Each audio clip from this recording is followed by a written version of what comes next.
Summoner's Rift.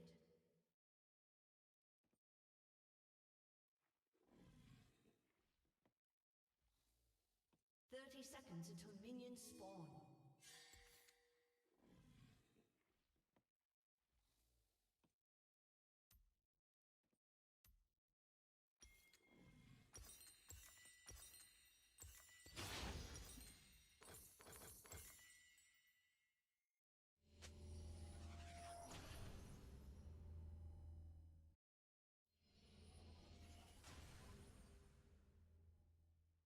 Minions have spawned.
Am I still streaming?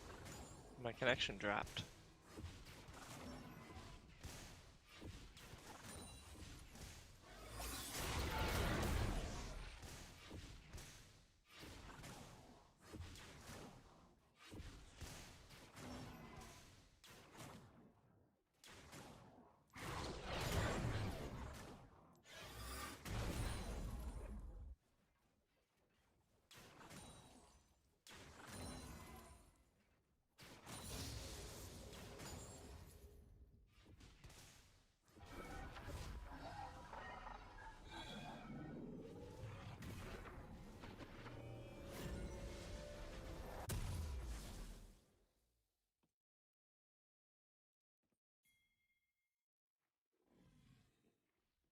Yeah, I was game though and it dropped and Discord went to 5,000 ping, so I was kind of curious how it handled that.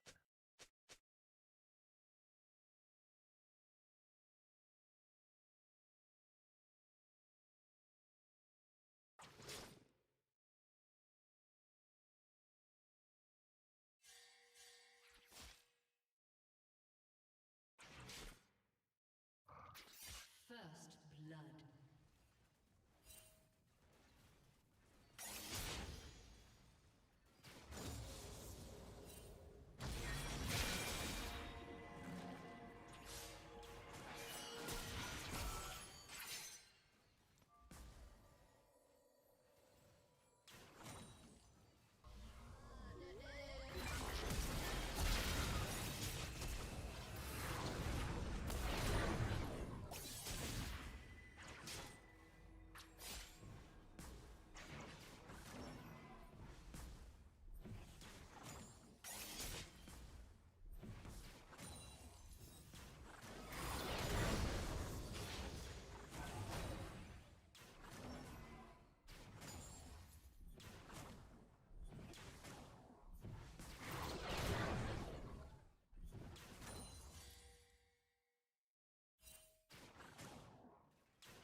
has been slain.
An ally has been slain.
Oh my god.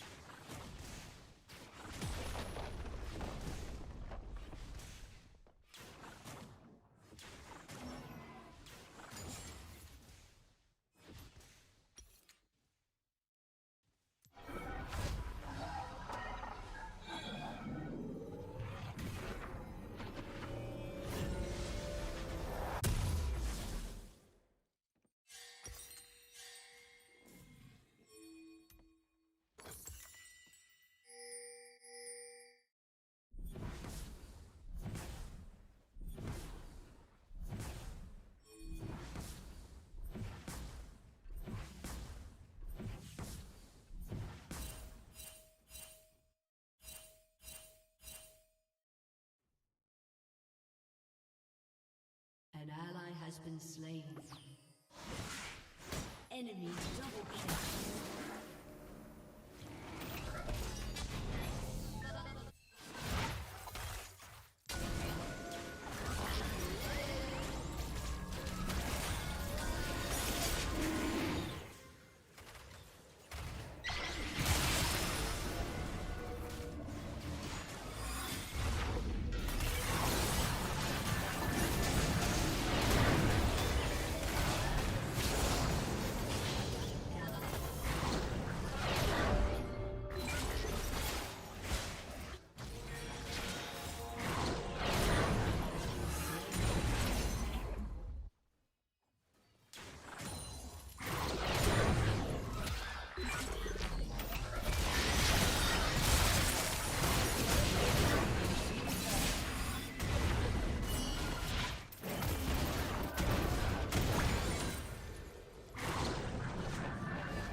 Tried to figure out board teleport.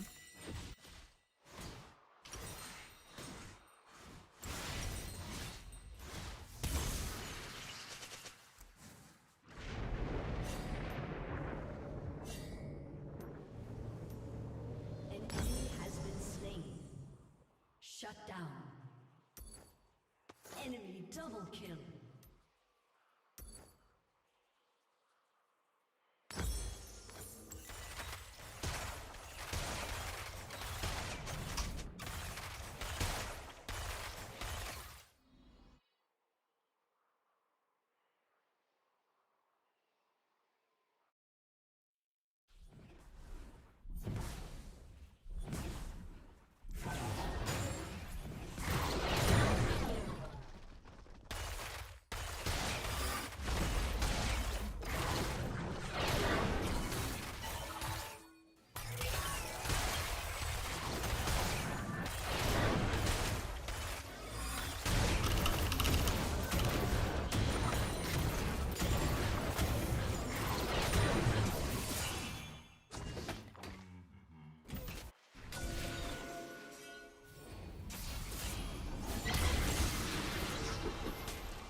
Your team has destroyed a turret.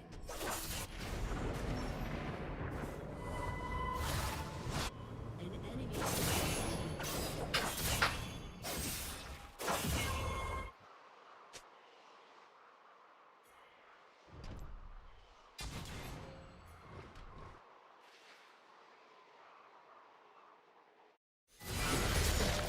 Oh no, I gotta get an alt range.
charge that Q a little longer. Oh.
I'm a little weak to fight this too hard.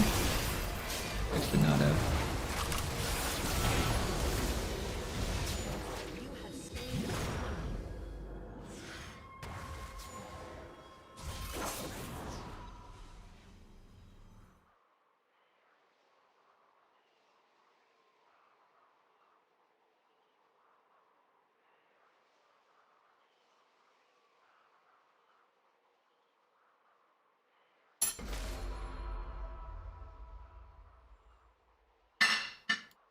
Your team has destroyed a turret.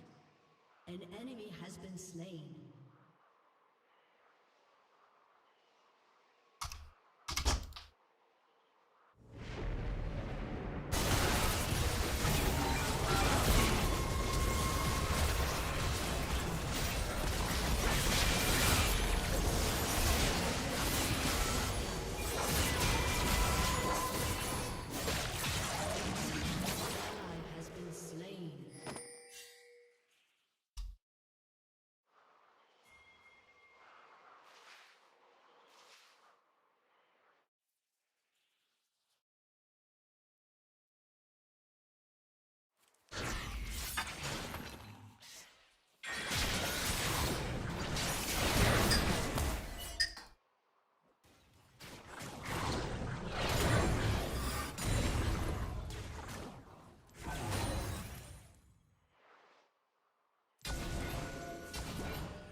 has destroyed a turret.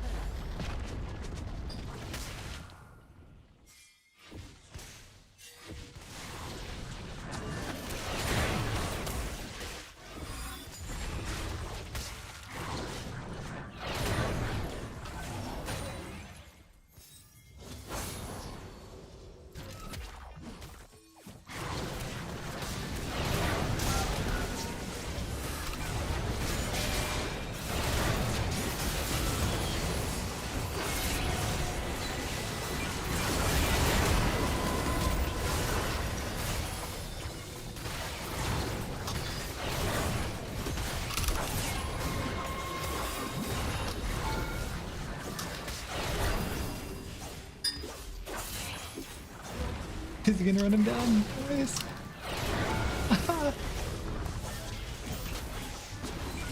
Oh, I just died to tower.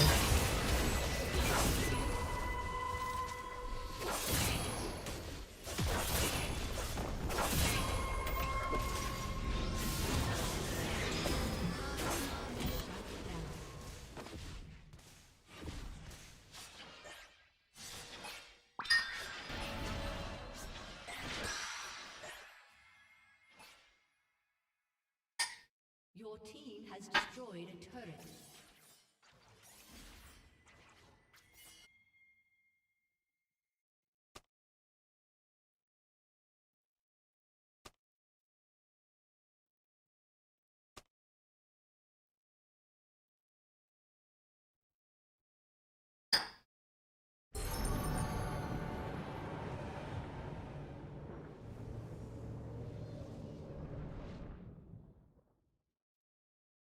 Unstoppable.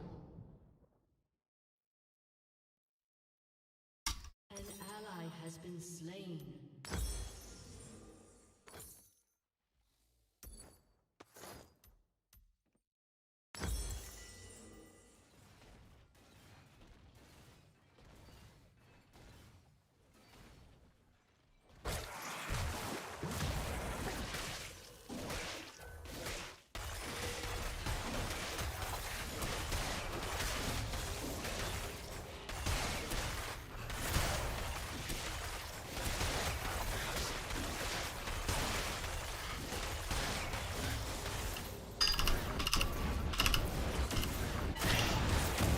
Only it took 2.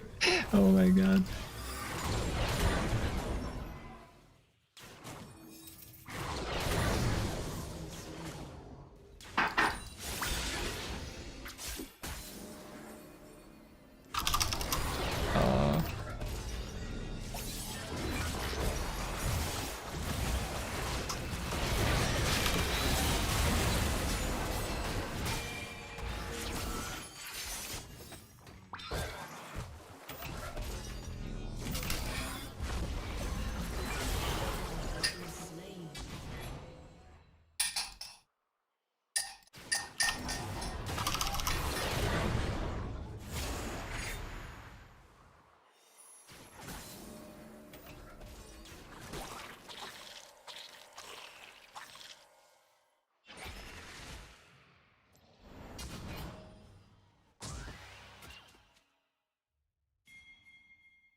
Oh man. Already up top. Enemy killing.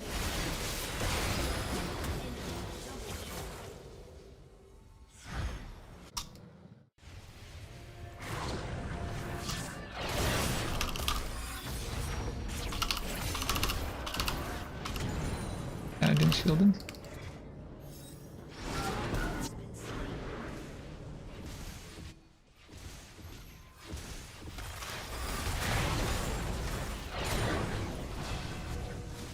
Wait, who's this? Get out of here.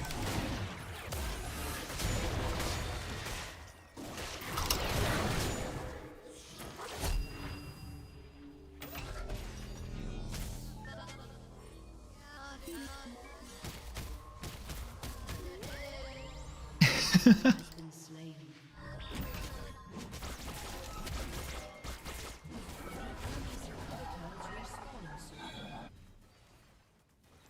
Maybe I can get the green hair. He comes over. Too many creeps.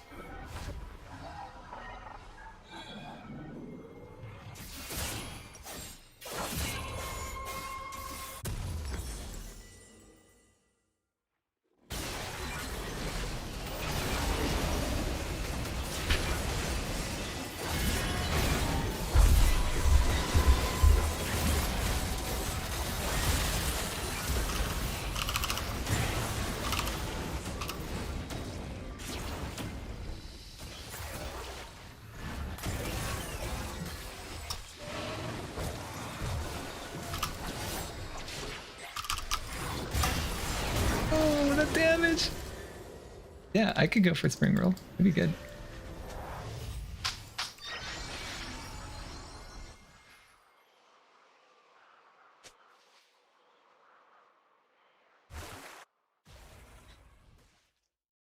What is this? Think in their own jungle.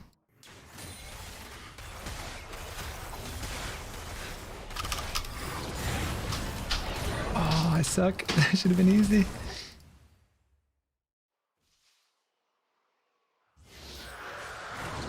It's big enough.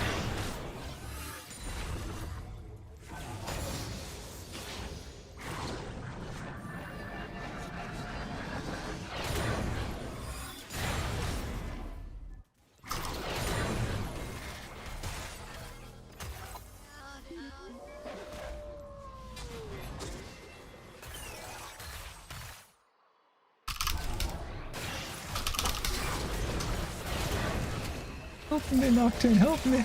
Oh god. Oh, this is so better.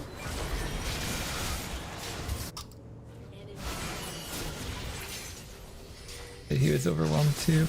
At best we can pick off the Janna or something if she comes too close.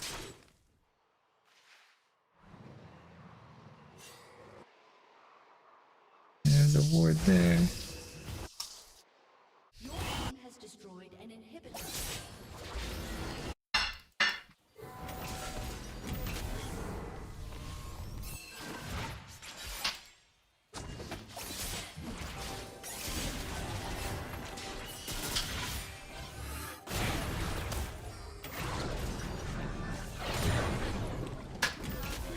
Thanks, man.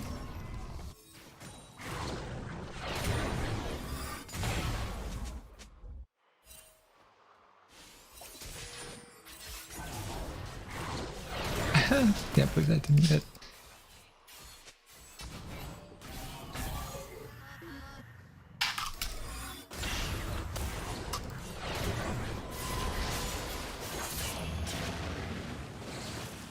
Sort of have to keep him off of it too.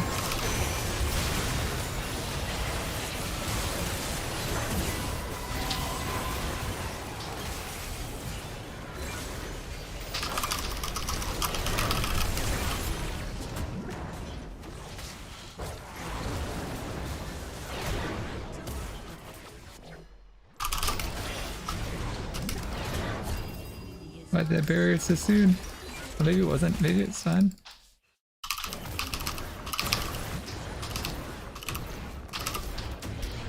Oh, just me.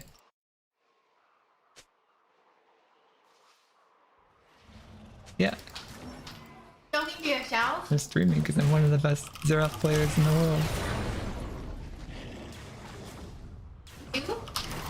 Top 10%. I mean, it was top 500. We'll get there again.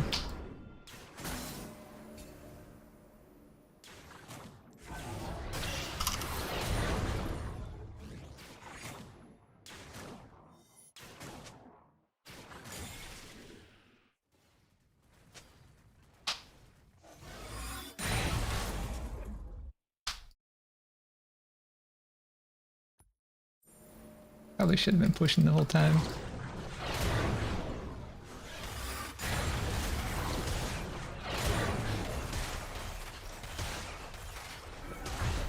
Oh, their blue is up again. Oh wait, maybe I have it though.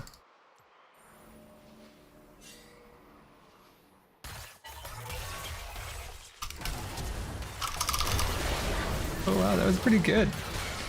Good jukes.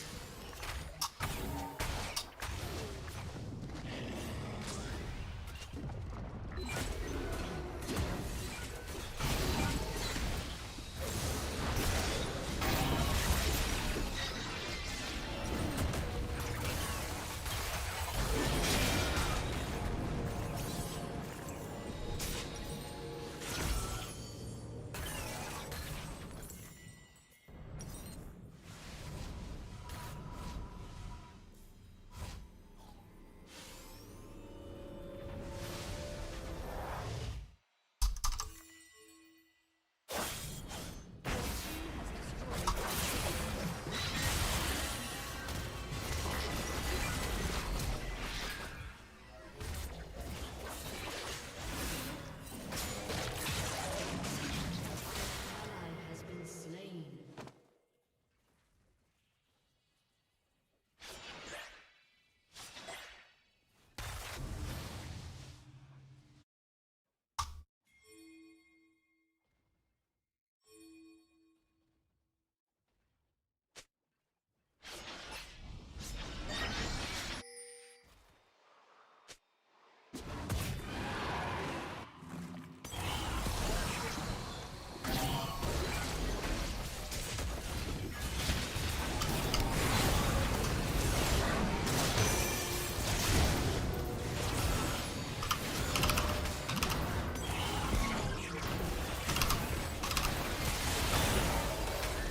Oh.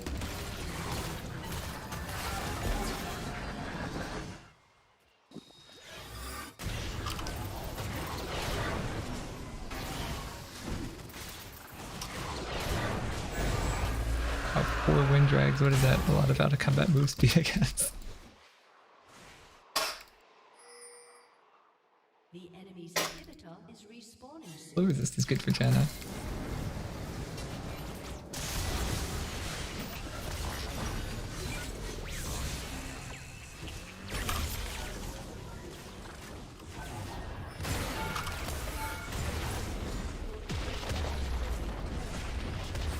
My autos do 700 damage to towers.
textbook-length subject matter, so here's the short version.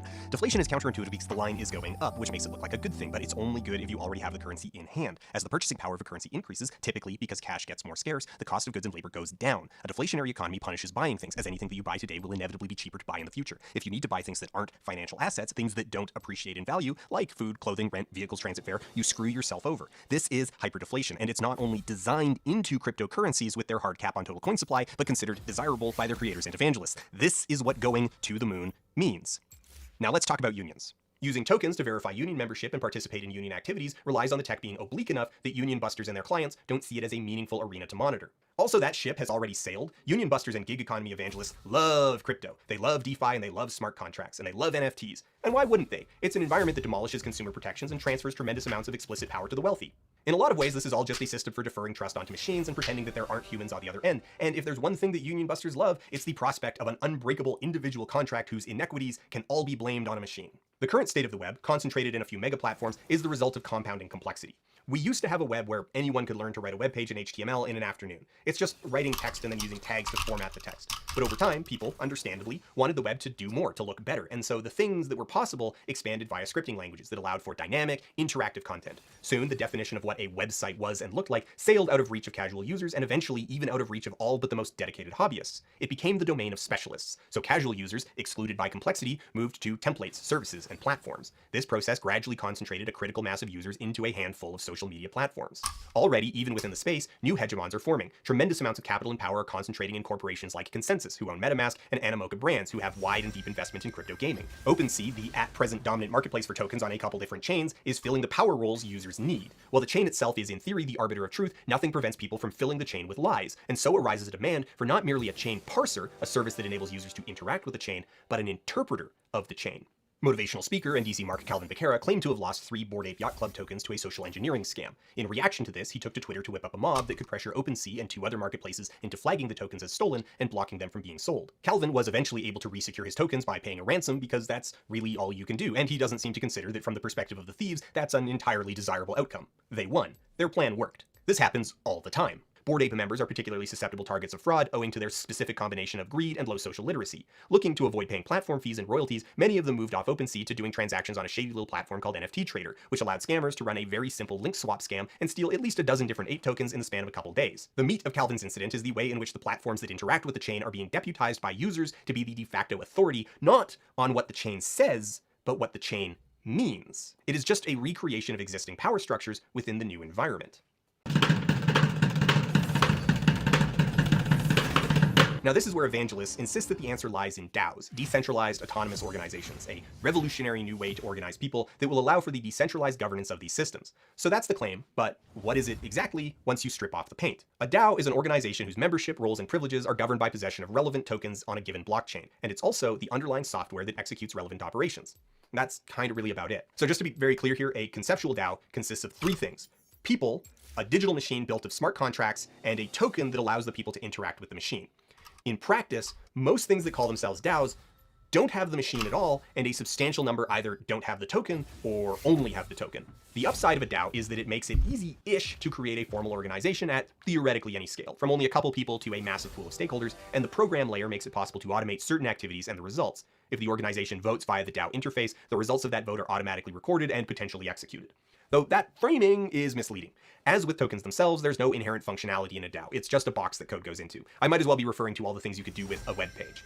As already mentioned, many organizations presenting themselves as a DAO have no machine functionality at all. It's pretty standard to find a DAO that has issued a governance token, the script that's used for voting, with the systems to actually use that token being placed somewhere in the nebulous future of the roadmap. That open-endedness is actually important because while the claim is that these machines will further democratize the internet, the technical complexity that they add, the new specialized programming expertise that they require, concentrates a lot of power in the hands of people who can build the templates that in turn enable non-programmers to actually use it. It's just laying the seeds for the future recreation of the status quo. The Facebook, Google, Amazon-dominated internet arose because the technical cost of building a modern website rose far beyond what the vast majority of amateurs could manage. So everyone moved to templates and then to services and finally to platforms. This doesn't even reset the clock on that. The technical cost of creating a DAO is already far beyond any casual total amateur, in part because all of this is being built by programmers, and in part because of the stakes. The only thing this stuff is truly good for is managing on-chain assets. A DAO program can see the state of the chain and interact with it, so the DAO humans can vote on what should happen to those assets, and then the DAO program can automatically act on the results. But that raises the stakes. Because a DAO can see and interact directly with on-chain assets, there's the risk that via bad programming or unforeseen exploits, a malicious actor can use a DAO to access all kinds of stuff. The risk is directly proportional to the value of the assets kept on-chain. And remember, again, that evangelists want to put everything on chain. The hilarious thing is that this has already played out once before. In fact, it played out with the first DAO ever built, called the DAO. This whole story unfolds over the course of 3 months in 2016, from April to June. The DAO was an Ethereum-based venture capital fund that aimed to use code to create an investment firm without a conventional management structure or board of directors, a scheme that's positioned as lightweight and reducing bureaucratic overhead, but really it just translated to an attempt at minimizing human liability for the actions and behaviors of the fund. This unparalleled expression of greed made the major speculative players in Ethereum so horny that during the April and May pre-sale, they funneled 14% of the entire volume of Ether into the DAO's central wallet. Now, because the DAO's underlying code was open source, experts and malicious actors alike were able to pore over it for vulnerabilities, and indeed, vulnerabilities were found. However, because at the end of the day, fleshy humans are the ones actually pushing buttons and making decisions, the actual leadership of the nominally leaderless DAO, horny for money and prestige, decided to launch in late May anyway. 3 weeks later, the DAO's programming was exploited and the attacker was able to transfer 1/3 of the DAO's funds into a holding wallet, about 5% of the entire Ethereum economy, valued at the time around $16 to $17 million. Now, because this threatened the bottom line of capital holders, the Ethereum project as a whole, the entire thing, was almost immediately forked in order to undo the hack and protect the interests of the wealthy. Ethereum Classic, the arm of the fork that didn't undo the attack, persists to this day, though it's notably less popular despite being demonstrably more principled. Because all the talk about decentralization is a myth. It's just words. At the end of the day, the guys in charge, the guys who built the system to serve their interests, are still in charge and keep a kill switch in their back pocket. Crypto is barely a decade old, and organizations deemed too big to fail already exist. The whole fiasco laid out the truth from the word go. Calling a DAO a revolutionary structure is smoke and mirrors. It's just voting shares. You might as well call Apple a bold experiment in democracy because a baker's dozen individuals make the decisions instead of just one. Regardless of the future pitfalls, DAOs are also extremely limited. They are, again, just code. While evangelists promise that they can reinvent the social organization, mentally consider all the problems, conflicts, and decision-making that social organizations deal with and ask how many of those even can be solved by code. Some of them can easily be turned into computer programs, automated bookkeeping, payouts, collections, data tracking. Sure, that's all stuff organizations conceptually can make use of. But how do you code for the fact that red just really doesn't get along with blue? The pitch promises organizations bound by unbreakable rules, but how many organizations actually benefit from that level of rigidity? In particular, what happens when the version of the rules enforced by code run up against a complication that the coders didn't consider? What happens if someone with legitimate stake in the DAO starts spamming the organization's internal systems with bad requests? What if not enough people participate in voting? What if the system locks itself up? What if the rules are rigged? What if the system commits a crime? If this technology did see mass adoption, a future time bomb already exists in the fact that very few of these systems have factored mortality into the considerations of their structure. Because what if someone with an important token dies is a really easy thing to overlook when you're kind of insulated tech bro who reinvents vending machines and calls them bodega boxes. Now, all of these hypotheticals are technically addressable. You can build contingency systems that can account for them. But then you need to consider contingencies for those contingencies, because what if someone uses systems intended for dealing with deceased or absentee members to expel people they just don't like? And again, you can only use code to enforce interactions that the programmers make enforceable via the code. Constitution DAO, a hastily set up scheme to bid on one of the few remaining original copies of the US Constitution, already ran aground most of these problems as the project failed to win the auction and is now trying to issue refunds, a thing that the slapdash machine was never intended to do. The reality is that most organizations with any meaningful social complexity, even tiny organizations like video game guilds, are too complex to properly express in code. There's too many contingencies and contingencies for those contingencies and contingencies for those contingencies to account for. So rather than trying to turn social interactions into code, the DAO is marginalized into only handling code-appropriate tasks like bookkeeping, digital signature verification, and on-chain asset management. But that's not a revolutionary new way to organize people. That's just a productivity tool.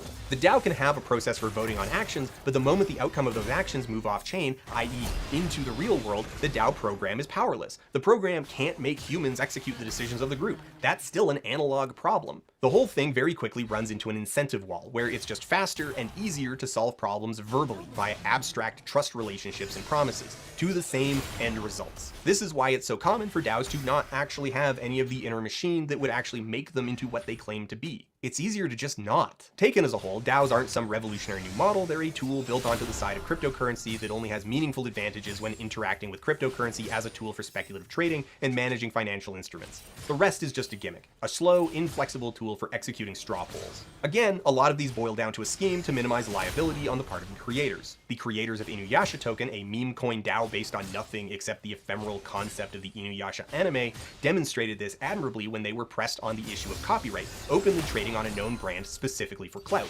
Their answer to the question boils down to 1, a failure to understand copyright, and 2, an insistence that it doesn't matter because no one's responsible. The DAO did it. No, humans are liable, just this amorphous, sentient carbon cloud. And you have a really good way you explain it about the copyright issue that everyone's afraid of, because they don't want to invest in a token that's going to be told to like cease and desist or...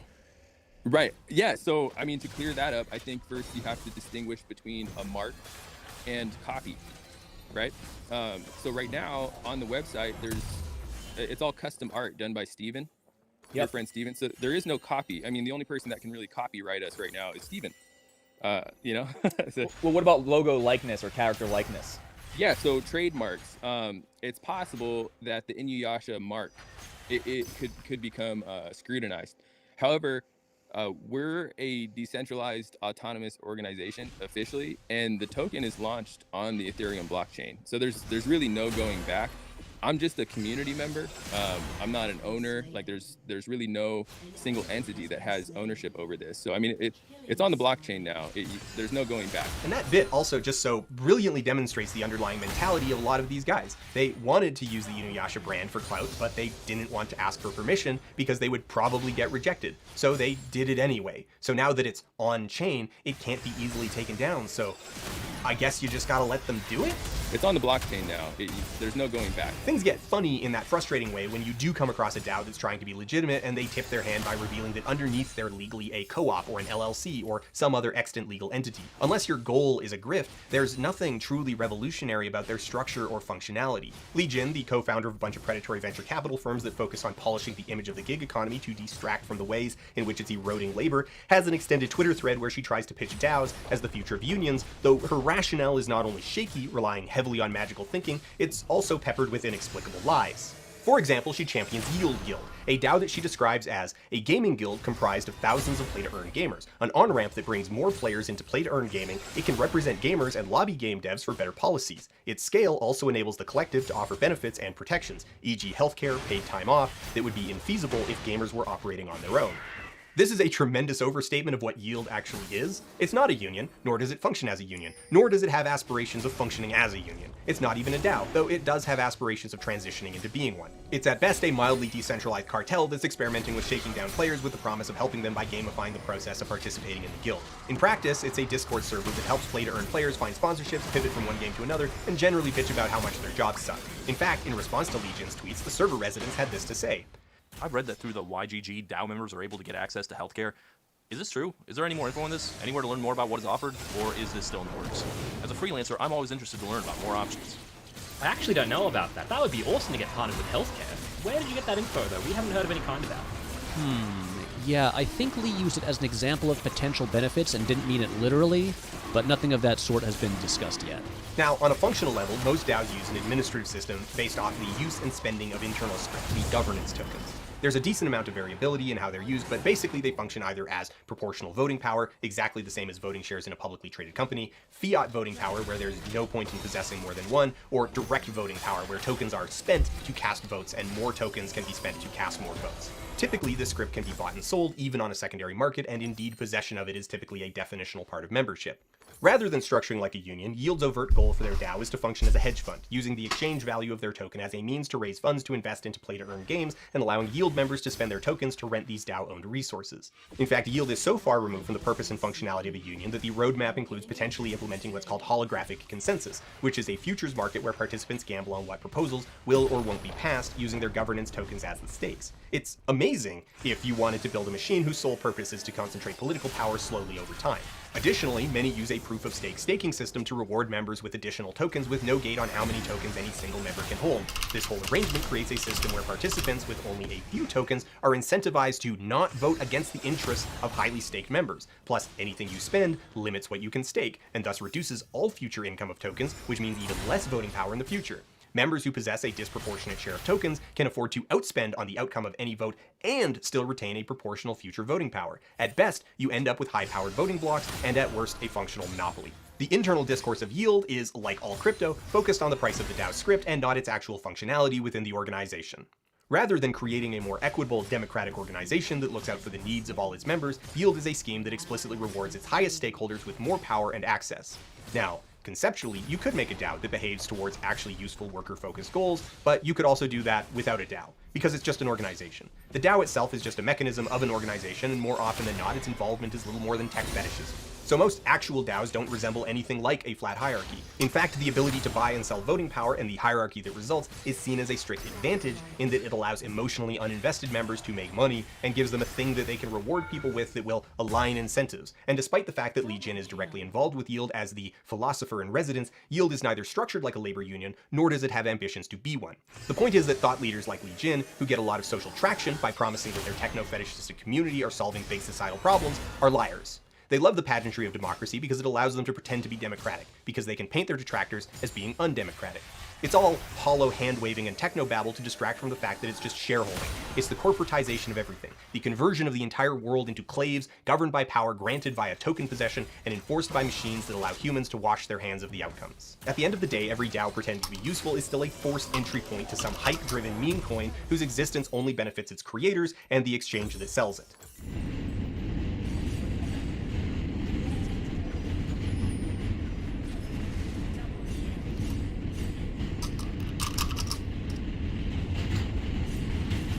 In 2008, the economy functionally collapsed. The basic chain reaction was this. Bankers took mortgages and turned them into something they could gamble on. This created a bubble, and then the bubble popped. When you drill down into it, you realize that the core of the crypto ecosystem, the core of Web3, the core of the NFT marketplace, is a turf war between the wealthy and ultra-wealthy. Techno-fetishists who look at people like Bill Gates and Jeff Bezos, billionaires minted via tech industry doors that have now been shut by market calcification, and are looking for a do-over, looking to synthesize a new market where they can be the one to ascend from a merely wealthy programmer to a hyper-wealthy industrialist. It's a catfight between the 5% and the 1%. Ultimately, the driving forces underlying this entire movement are economic disparity. The wealthy and tenuously wealthy are looking for a space that they can dominate, where they can be trendsetters and tastemakers and can seemingly invent value through sheer force of will. This is, in my opinion, the blind spot of many casual critics. The fact that tokens representing APFPs are useless, yet somehow still expensive, isn't an overlooked glitch in the system, it's half the point. It's a digital extension of inconvenient fashion. It's a flex and a form of myth-making. And that's how it draws in the bottom. People who feel their opportunities shrink, who see the system closing around them, who have become isolated by social media and a global pandemic, who feel the future getting smaller, people pressured by the casualization of work as jobs are dissolved into the gig economy, and want to believe that escape is just that easy. All you gotta do is bet on the right Discord and you might be airdropped the next new hotness. It could be you, plucked out of the crowd on Rarible and bestowed a 6-figure price by an elusive Emirati music producer. Get a bake in your wallet, hodl like a good diamond hand, and enjoy that yield. All you need is $5,000 in seed money, and you can buy a Farmer's World milk cow. And if you milk that cow every 4 hours, day and night for 2 weeks, why, there's all your money back right there. And now it's pure profit, minus, naturally, the overhead of all the wax you needed to stake, the barn you needed to buy and build, the barley you needed to purchase and grow, the food you needed to buy to refill, the energy you needed to milk the cow, build the barn and grow the barley, plus you actually need to cash out, which isn't getting paid, it's quitting. This is your chance to stick it to Wall Street and the venture capitalists, as long as you pay no attention to the VCs behind the curtain. The line can only go up. It's a movement driven in no small part by rage, by people who looked at 2008, who looked at the system as it exists, but concluded that the problems with capitalism were that it didn't provide enough opportunities to be the boot. And that's the pitch. Buy in now, buy in early, and you could be the high-tech future boot. Our systems are breaking or broken, straining under neglect and sabotage, and our leaders seem at best complacent, willing to coast out the collapse. We need something better, but a system that turns everyone into petty digital landlords, that distills all interaction into transaction, that determines the value of something by how sellable it is and whether or not it can be gambled on as a fractional token sold via micro auction. That's not it. A different system does not inherently mean a better system. We replace bad systems with worse ones all the time. We replaced a bad system of work and bosses with a terrible system of apps, gigs, and on-demand labor. So it's not just that I oppose NFTs because the foremost of them are aesthetically vacuous representations of the dead inner lives of the tech and finance bros behind them, it's that they represent the vanguard of a worse system. The whole thing, from OpenSea fantasies for starving artists to the buy-in for pay-to-earn games, it's the same hollow, exploitative pitch as MLMs. It's Amway, but everywhere you look, people are wearing ugly-ass ape cartoons.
Oh, Kha'Zix would be down here.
Oh, no, no, no, no. Fuck you, dude.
Kha'Zix is back there at his red.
Yes, no.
Oh shit.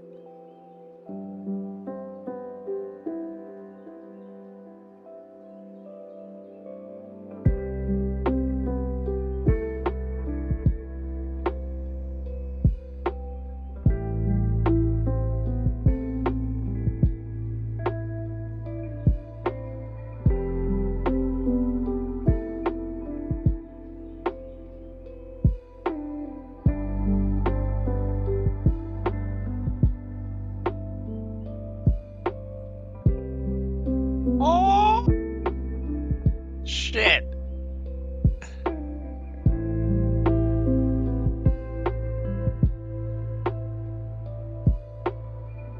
Dude, how do I get out of this?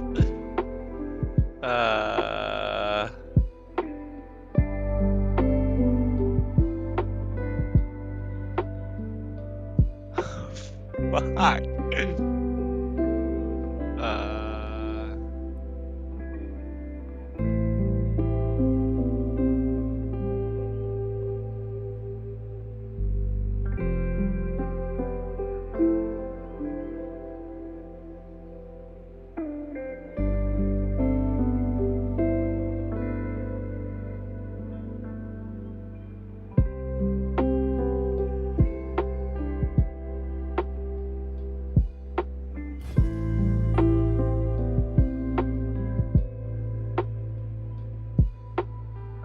I don't know what to do.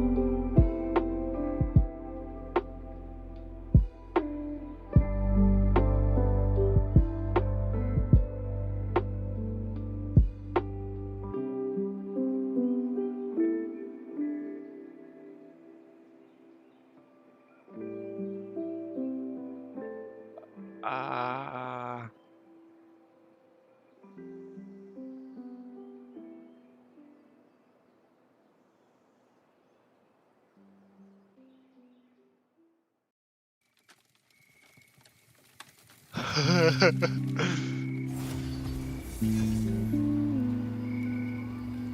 Ah.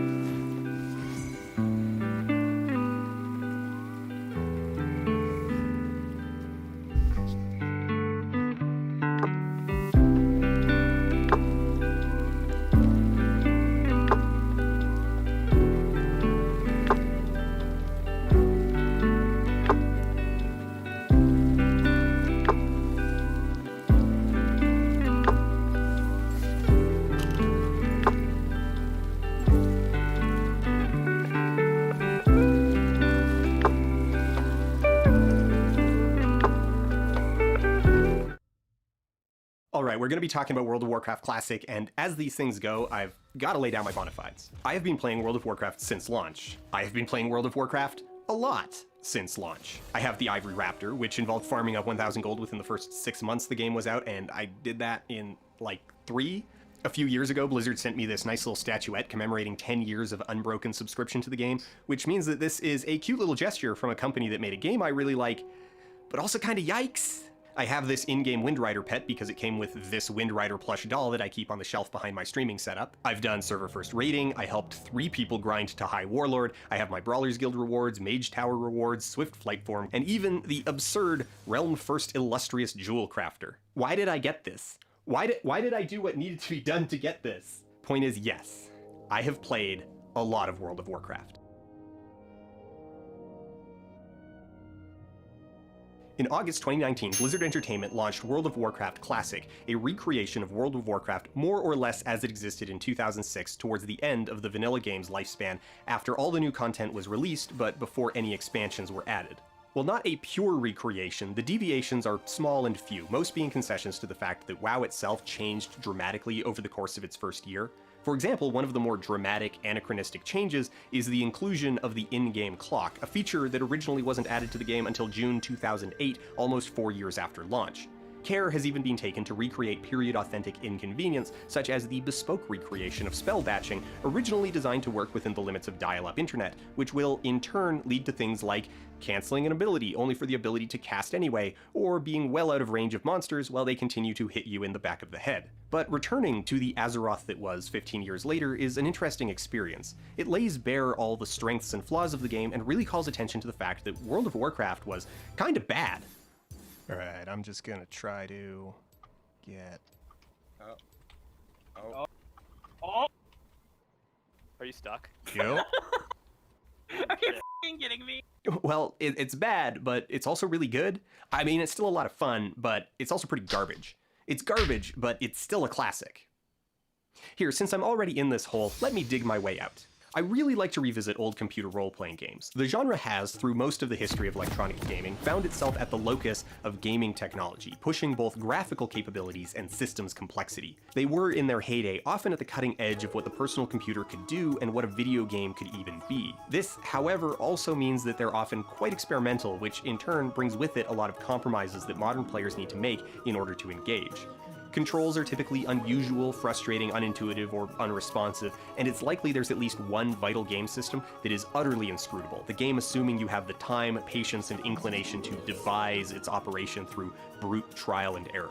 Ultima Underworld is the first retail game with a fully 3D environment, but the underlying systems for character movement are pretty immature. It's not very precise with how facing translates to direction, leading to a lot of times where the player character is walking forwards, but...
Thought he would flash sooner than that.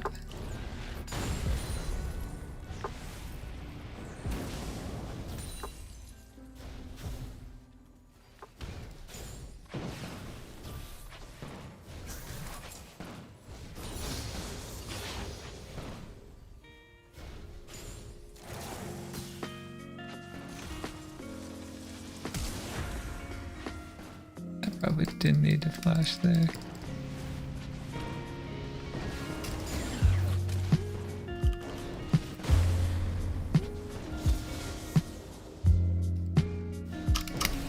Oh, I thought he would jump again.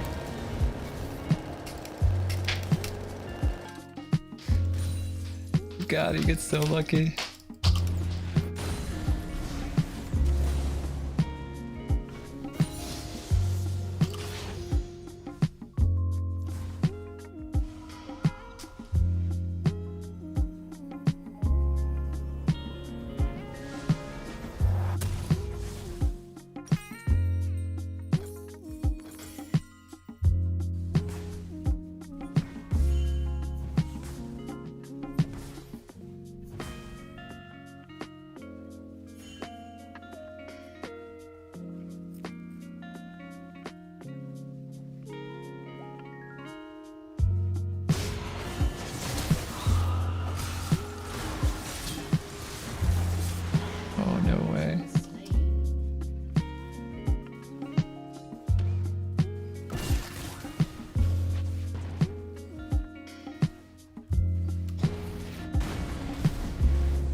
Killing spree.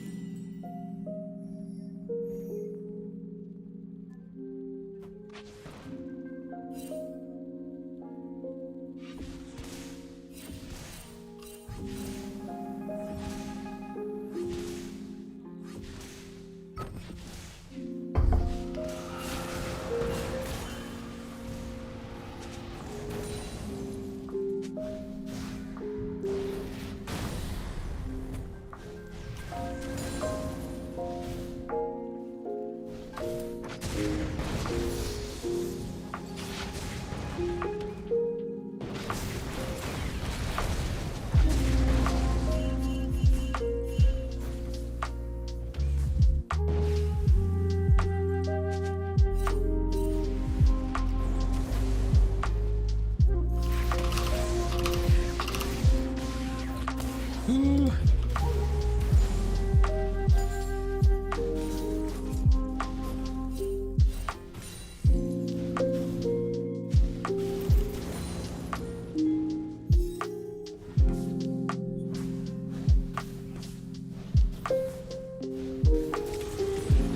That's me, definitely.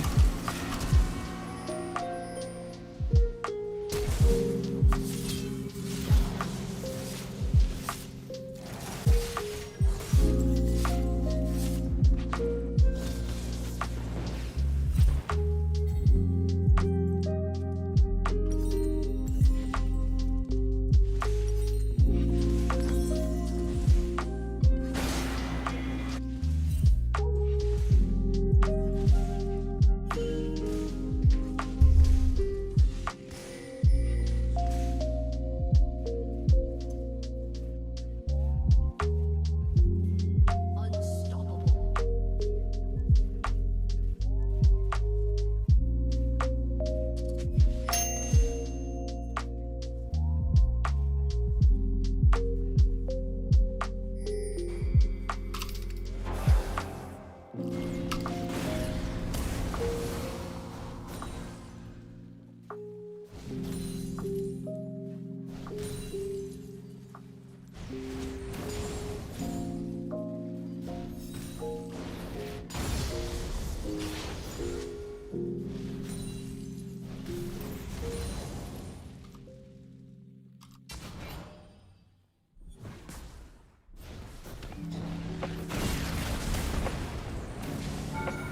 Oh my gosh, the tower.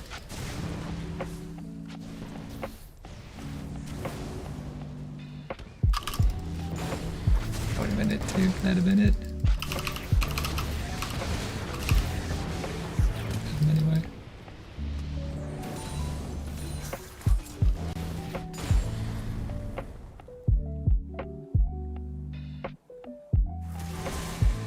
Yeah, I kind of suspected he would be there.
I really want to clear this pink. He's gonna try to stop me.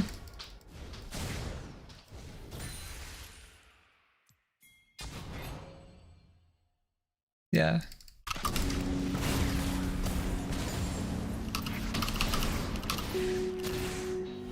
Oh, he came back, but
Oh, he smited the Corki, no.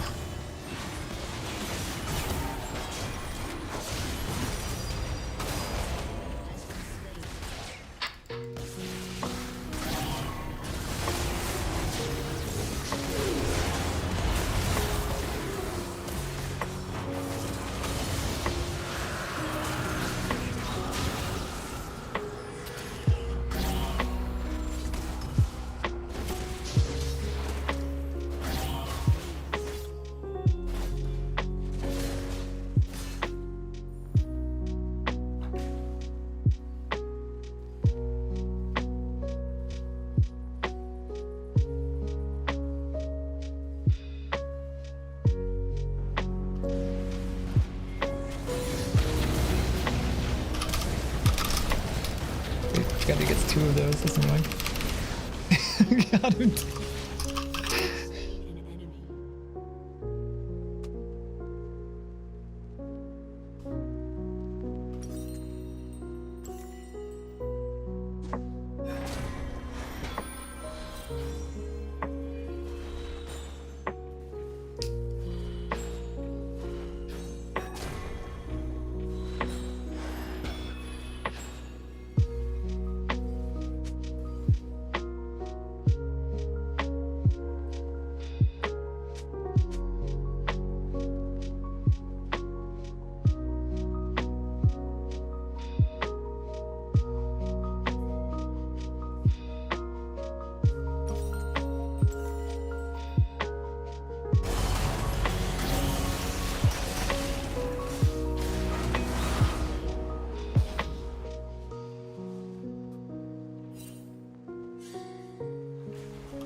Why would he get the scanner out? Why would you get the scanner out?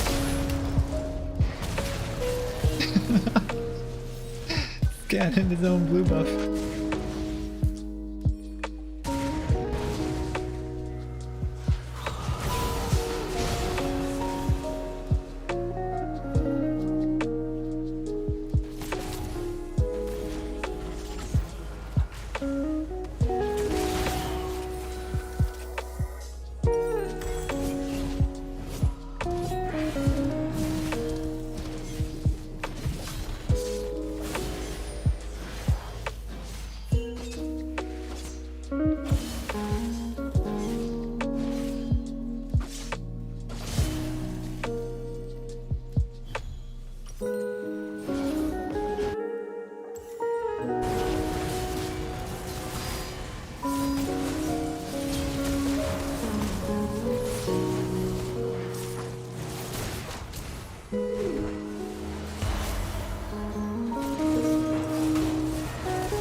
Ah, that's bad because now I don't have it for when they take burn.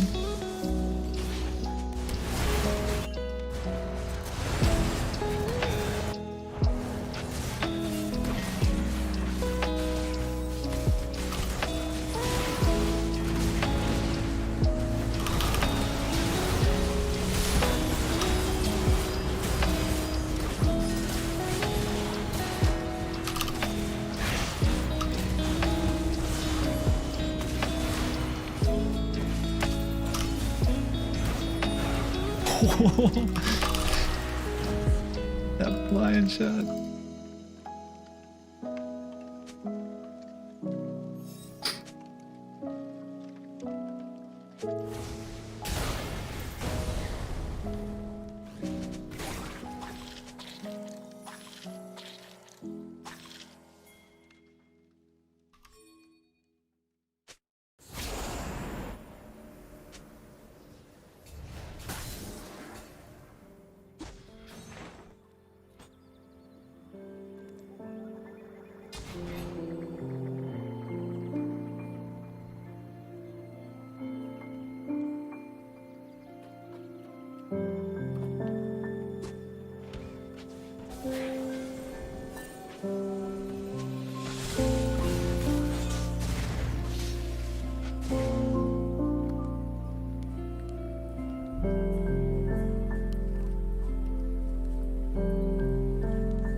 Where's the Nocturne though?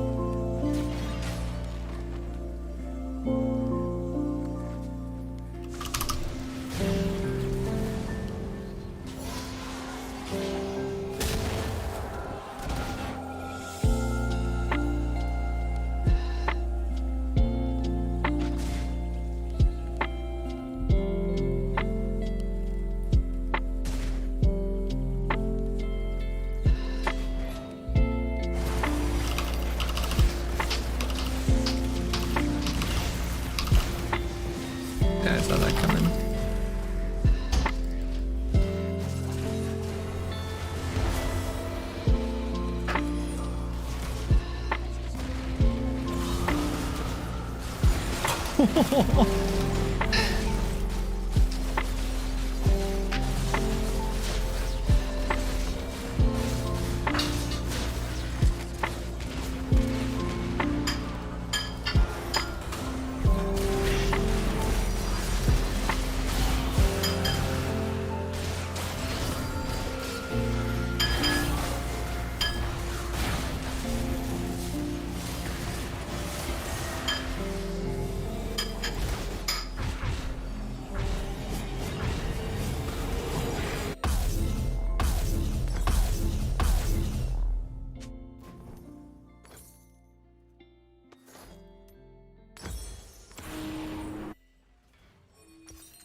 Oh my god. Almost just one shot him with Q.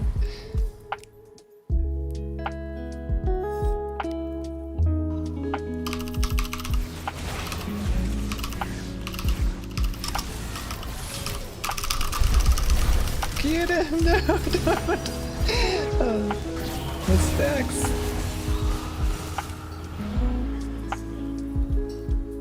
Every time I turn on ult, Nocturne just like instantly ults me because he gets vision.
Fuck.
at a kind of slanted angle.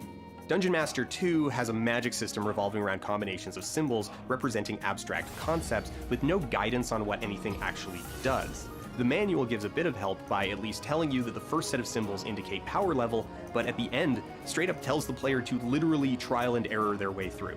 Most of these games will allow you to just casually soft block all progression by throwing away something vital, either on purpose or by accident. But it's not impossible for a modern audience to submerge themselves in the games, and once you're over the hump, it's generally pretty rewarding to see what originally sold players on Lands of Lore, Ultima Underworld, or Elder Scrolls Arena, to peek into the history of modern games and see the genesis of ideas, systems, controls, and vocabulary that persist to this day. Just, maybe keep a walkthrough or strategy guide handy. This is much of the WoW Classic experience. There's several distinct humps for a modern player to get over, things that are by today's standards hostile, unintuitive, and obnoxious, but adapt to them, and there's an interesting and rewarding game on the other side. I've also found that it's actually easier to adjust to now than it was in 2004, specifically because Classic is essentially a complete product. While Blizzard hasn't activated all the content that Classic will contain, we know what all of it is, which has the odd effect of making it feel a lot more self-contained and easier to accept the jank as just part of the package and charm. Just before we jump deeper into the jank of Classic, I do think it bears mentioning that WoW itself exists in the context of the game it was meant to compete with, but ultimately all but crushed: EverQuest. WoW was, from conception onwards, meant to be the friendly version of EverQuest, and elements of Classic that feel exhausting today, such as the relatively small number of quick travel flight points scattered around the world, were positively indulgent compared to EverQuest. You mean you can just fly all the way across the world? Let me go get my monocle and top hat. Will they be serving hors d'oeuvres on this flight? Oh, you think there aren't enough spiders in Dustwallow? That it's going to take forever to get all the venom you need for that damn shield quest? Yeah, well, out here in Crescent Reach, there are 3 snakes. 3 snakes! Sure, by modern standards, it feels like a pointless waste of time to make the player return to a class trainer and spend silver in order to acquire new abilities and improve old ones, but when you put it in the context of EverQuest, where buying spells and learning spells were 2 different things, and it was possible to buy a spell you couldn't learn, and also some spells you needed to find as drops from random monsters, World of Warcraft was very much the noob-friendly approach. Why look, you can even see all the spells you'll eventually be able to learn. Oh god, they're so expensive. Game, please, game. I just want to buy my raptor. I just need a raptor. That's not to say that all the humps are contextual improvements over EverQuest.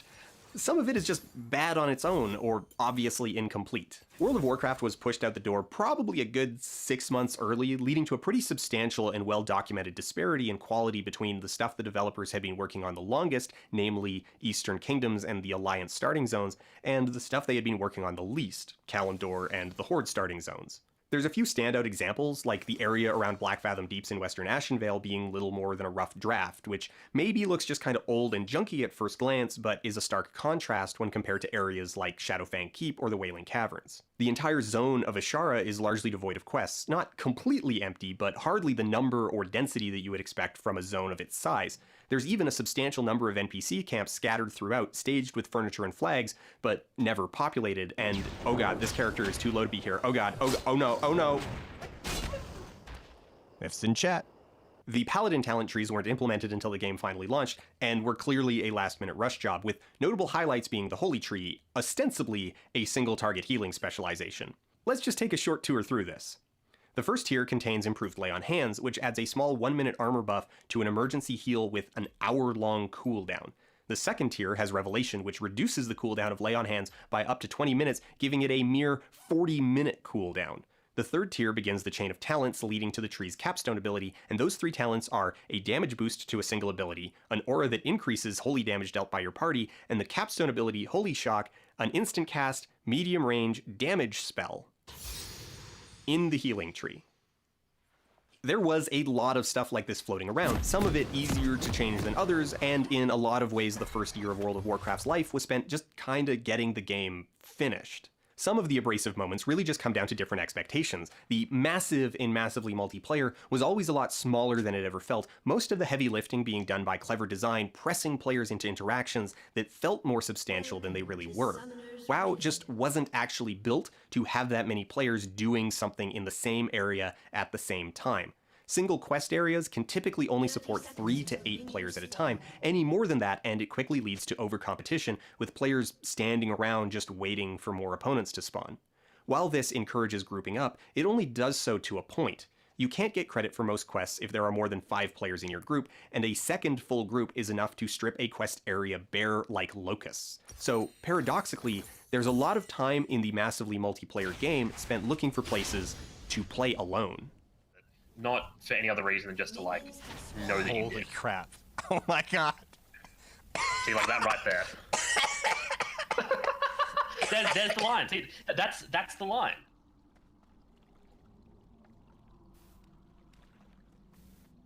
So Dan, Q.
Enemy double kill.